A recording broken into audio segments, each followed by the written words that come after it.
فوټوشاپ څه کار کوي؟ فوټوشاپ د عکسو لپاره د ډیزاین جوړولو او غټو اخبارو او غټو چاپو د هر رقم چاپو او ډیزاین تصویرانو او د دې لپاره فوټوشاپ کار کوي. اولین راځو فوټوشاپ ته. په فوټوشاپ کې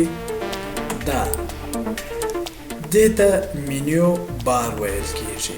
دا مینیو بار دی او دا اپشن بار دی چې دې ته اپشن ویل کیږي او دې ته ټولز ویل کیږي او دې ته هم اپشنان ویل کیږي چې دا مختلف د دې لارې څخه بیا راخلاصولی سو او دلته هم کولی سو چې هغه اپشنان کوم چې د ویو مینیو له لارې یا د وینډو مینیو له لارې راخلاصیږي دلته یې راخلاصولی سو.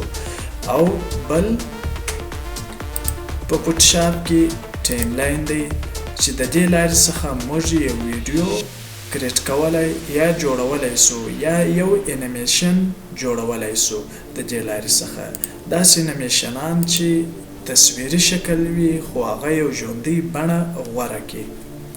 نو اول راځو ټولز درته معرفي کوو. ټولز که چیرې کمپیوټر کې په فوټوشاپ کې نه وي موجود نو د دې لارې څخه موږ د وینډو مینیو له لارې ټولز دلته پیدا کولی او هایډ کولی سو او اپشن دغه اپشنان چې بیا دي دا د دې لارې څخه موږ ښکاره کولی یا پټولی سو.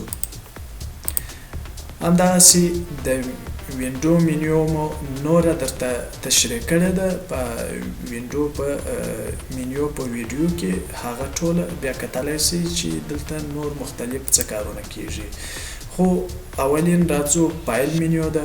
په فایل مینیو کې موږ تصویران راوړلی سو او سیوولی سو. یوازې تصویران راوړل، سیوول او یو څه نور چینج او ډیزاین کول.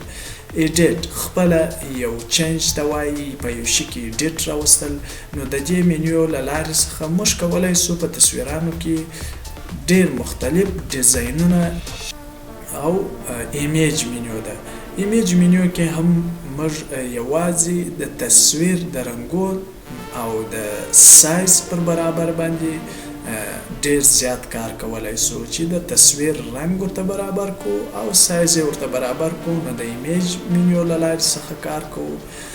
لایر مینیو چې نوي لایرونه ورته پیدا کولی سو او ورته راوړلی سو. داسې د خاص د لایرو پر شکل باندې جوړه ده او سټایلونه هم ورکولی سو چې سټایلونه به بیا په نورو ویډیوګانو کې داسې عملي بڼو کې درته اجرا کو چې د سټایل ویډیو زموږ په چینل کې پیدا کړئ نو ټول مکمل معلومات به پیدا کړئ.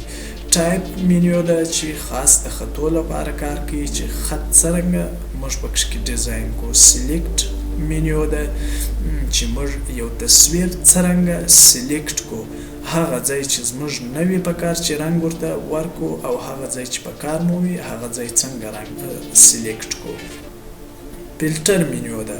فلټر یو داسې ډیزاینونه دي چې دوی خپله جوړ کړي او لږ څه موږ خپله هم تغییر پکښ کې راوستلی سو چې په دې کې هم ډېر ښایسته کارونه کیږي.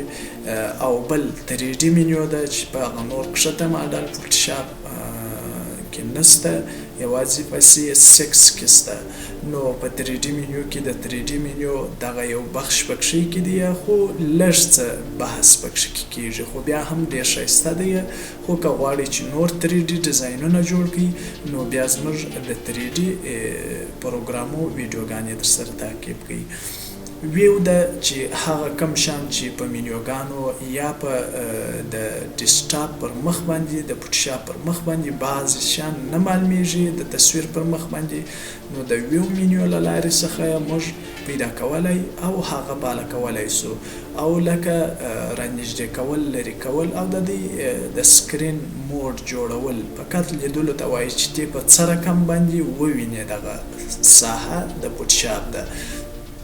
وینډو مینیو ده. د دې لارې څخه موږ کولی سو هغه کم شیان چې دي لکه ټولز، مینیو بار او اپشن بار، سټایل داسې سویچ سټایل دی، اډجسټمنټ دی، نیویګیټور دی، داسې ډیر شیان په دې کې سته چې کله په فوټوشاپ کې نه وي موجود، نو د دې لارې څخه موږ راوستلی سو. خو مهمه خبر دا ده چې تاسې اول فوټوشاپ انسټال کړئ کمپیوټر ته، نو د انسټال څخه وروسته تاسې هر څه ته پام وکړئ چې کم شی په سترګو باندې وینئ، میخانیکي کار مه کوئ، فقط د هغه نوم یاد درسره وساتئ. که چیرې بیا هغه درڅخه ورک سي یا په فوټوشاپ کې بیا نسئ پیدا کولی، نو د دې منیوګانو فقط د دغه دوه منیوګانو له لارې تاسې کولی سئ هغه مشکل بیرته ژر رفع کړئ.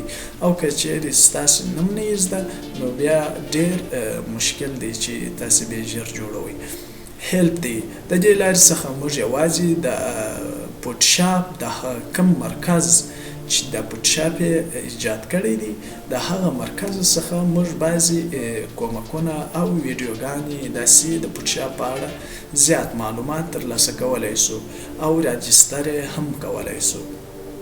دا چې دا فوټوشاپان څنګه راجستریږي او یوه میاشت کار کوي، خو یوه میاشت پس بیرته دی هغه خپل وخت اکسپایر کوي. هغه اکسپایر بیرته موږ په یو بله لار هم که چیرې انټرنیټ نه وي او په داسې ساحه کې یو چې هلته انټرنیټ کار نه کوي یا انټرنیټ ته لاسرسی نه لرو، نو یو بله طریقه هم شته چې موږ دا بیرته د دې ورځې ورته اضافه کړو. نو هغه ویډیو هم زموږ په چینل کې موجود ده، هغه هم درسره وګورئ. ډیره مهمه ده په دې خاطر چې دا وخت بیا موږ تاسې در هر څو پرې اضافه کولی سو.